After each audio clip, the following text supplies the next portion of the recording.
Hey there, my name is Karen Jones, Content Editor for the Society of Technical Analysts.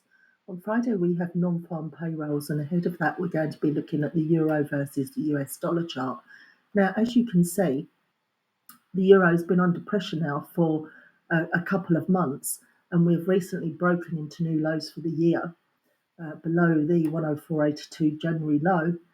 What we're going to do is we're going to identify the next levels of support here.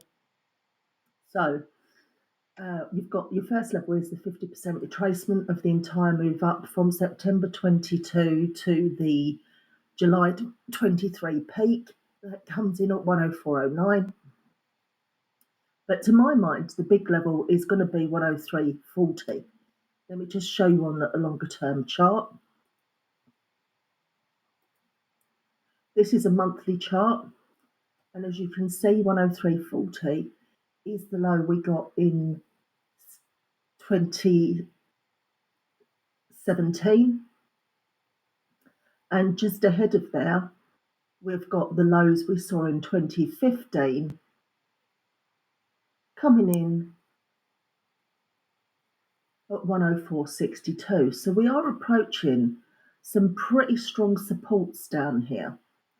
Now, we've already seen quite a strong move ahead of this number. And I notice that the RSI is actually starting to diverge possibly. And it does suggest to me that we could see some profit taking here between current levels down to this 103.40 level ahead of this number, or in fact at release of this number.